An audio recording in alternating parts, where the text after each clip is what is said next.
రాజ్యాలు కూలిపోయాయి, రాజధానులు మారాయి, కానీ అద్దంకి చరిత్రను మోస్తున్న ఈ ఆలయం మాత్రం నిలిచిపోయింది. 1000 ఏళ్ల చరిత్ర, 1000 స్తంభాలు, ఒక ఆలయం.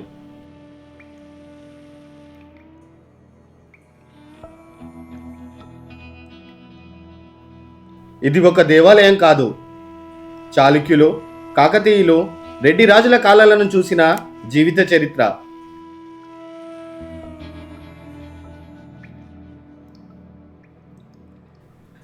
తెలుగులో తొలి పద్య శాసనం వెలిసిన నేలలో 1000 ఏళ్ల చరిత్రను దాచుకున్న నగరేశ్వర స్వామి ఆలయం.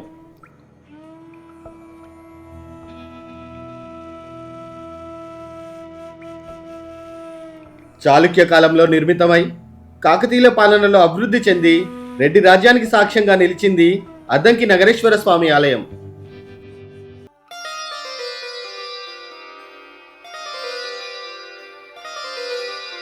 ఓరుగల్ అందాలు ఛానల్ ప్రేక్షకులకు స్వాగతం. మనం ఇప్పుడు ఆంధ్రప్రదేశ్ రాష్ట్రంలోని ఉమ్మడి ప్రకాశం జిల్లా, నేటి బాపట్ల జిల్లా అద్దంకిలోని భవానీ సెంటర్లో ఉన్న చారిత్రక శ్రీ వింధ్యవాసిని సమేత శ్రీ నగరేశ్వర స్వామి వారి ఆలయాన్ని దర్శించుకుందాం.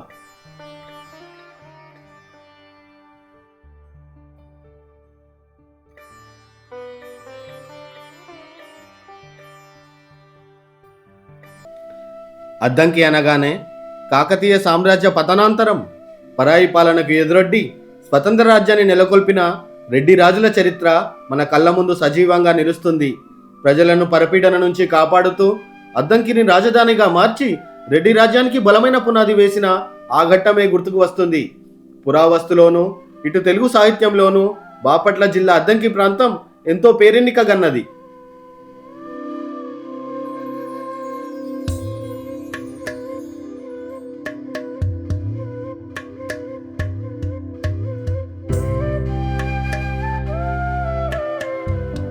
అద్దంకి ఒక ఊరు కాదు, తెలుగు భాష, శాసనం, రాజ్య చరిత్ర ఒకే చోట కలిసిన జీవిత చరిత్ర. గుండ్లకమ్మ నది ఒడ్డున విరాజిల్లిన ఈ పురాతన పట్టణం శతాబ్దాలుగా తెలుగు నేల చరిత్రకు సాక్ష్యంగా నిలుస్తోంది.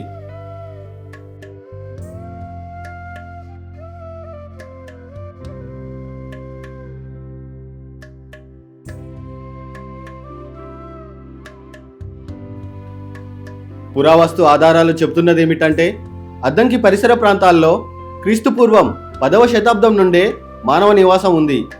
ఇనుపయుగపు సమాధులు, మృన్మయ పాత్రలు ఇక్కడి నాగరికత ఎంత ప్రాచీనమో వెల్లడిస్తున్నాయి.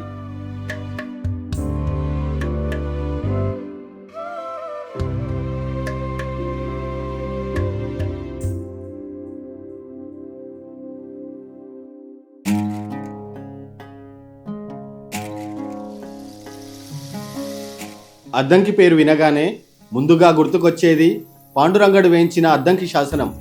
క్రీస్తు శకం 848 నాటిది. తరువోజ వృత్తంలో చెక్కబడిన ఈ శాసనం తెలుగులో లభించిన తొలి పద్య శాసనంగా గుర్తింపు పొందింది.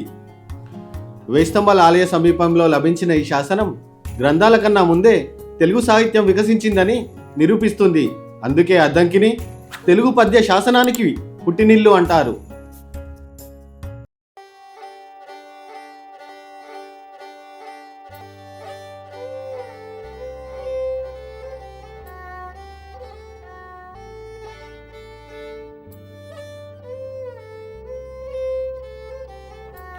ఈ శాసనం ద్వారా మనకు తెలుస్తున్న మరో విషయం, పాండురంగడు వేంగి చాళుక్య రాజైన 3వ గుణగ విజయాదిత్య కాలంలో సైనిక విజయాలు సాధించిన యోధుడు.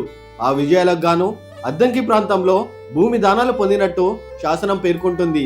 దీనివల్ల అద్దంకి ప్రాధాన్యం చాళుక్యుల కాలానికి వెనుకకు వెళ్తుంది.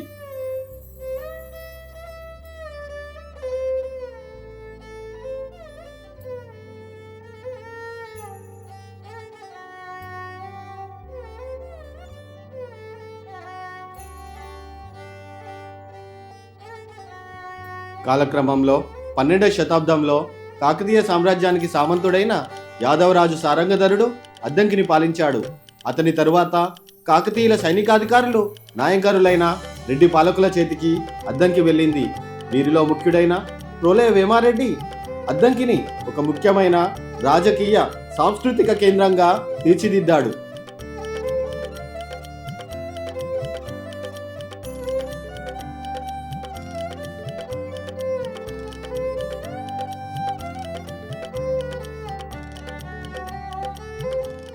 ఈ దశలోనే ఆలయాల విస్తరణ, మండపాల నిర్మాణం, శిల్పకళ అభివృద్ధి జరిగినట్టు శిల్పాధారాలు స్పష్టంగా సూచిస్తున్నాయి.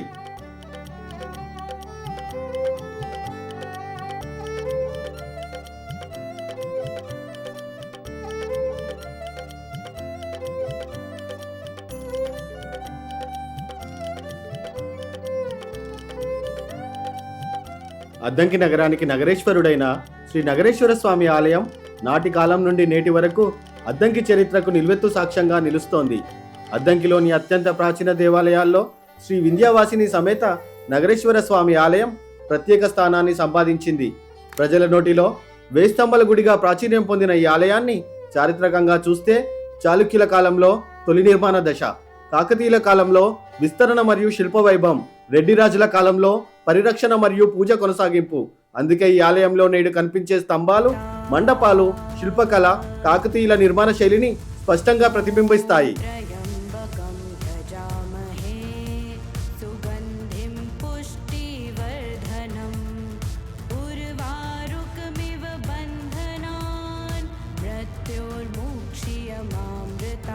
కాకతీయ సామ్రాజ్య పతనాంతరం ఢిల్లీ పరాయి పాలనకు వ్యతిరేకంగా ప్రోలయ వేమారెడ్డి క్రీస్తు శకం 1325లో అద్దంకిని రాజధానిగా చేసుకొని స్వతంత్ర రెడ్డి రాజ్యాన్ని స్థాపించాడు.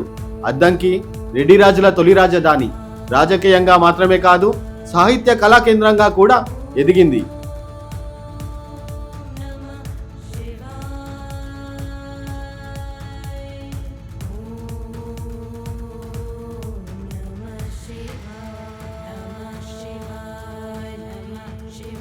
శ్రీ వింధ్యావాసిని సమేత నగరేశ్వర స్వామి ఆలయ చరిత్ర, స్వామివారి వైభవం ఆలయ పూజారి గారి మాటల్లో విందాం.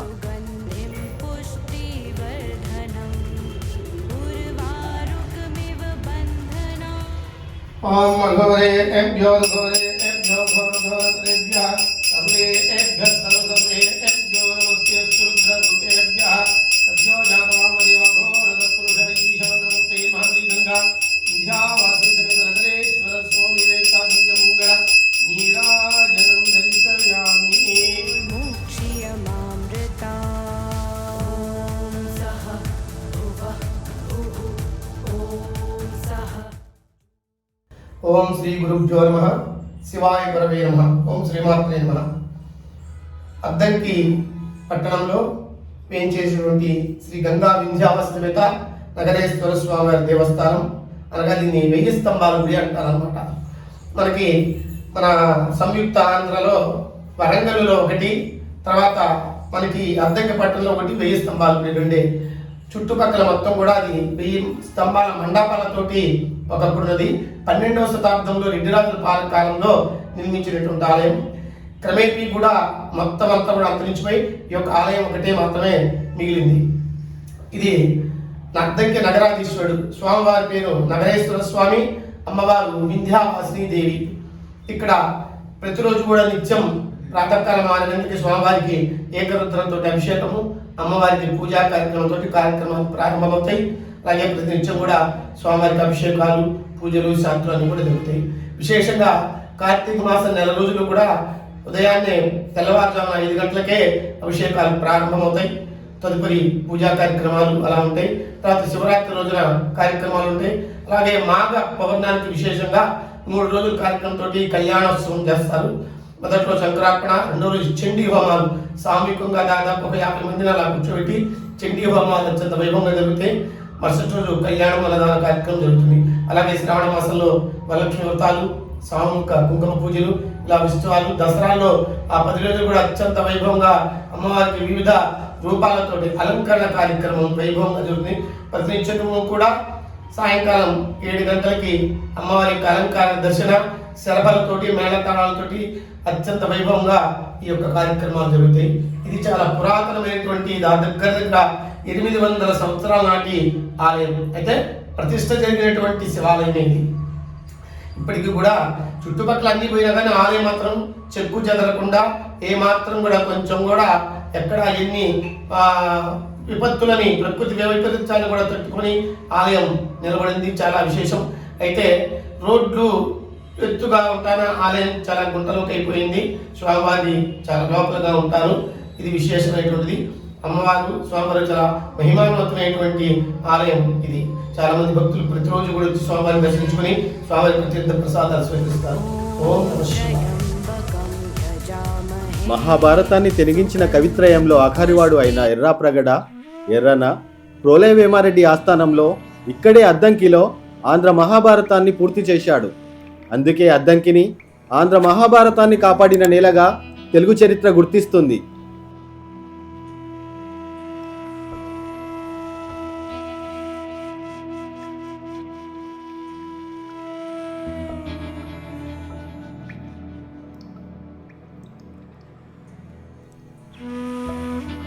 గత వైభవ గుర్తుగా మిగిలిన అద్దంకి నగరేశ్వర స్వామి ఆలయం చాళుక్యుల కాలంలో ప్రారంభమై కాకతీయుల కాలంలో విస్తరించి రెడ్డి రాజుల పాలనలో పరిరక్షణ పొందింది.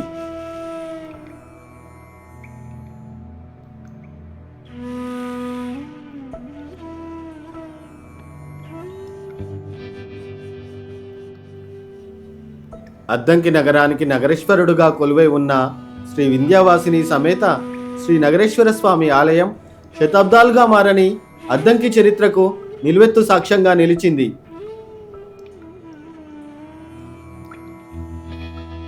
మన ఘనమైన చరిత్రకు నిలువెత్తు సాక్ష్యాలుగా నిలిచిన పురాతన మరియు పవిత్ర ఆలయాలను మీ ముందుకు తీసుకువచ్చే మా ఓరుగల్లు అందాలు ఛానల్ను ఆశీర్వదించగలరు.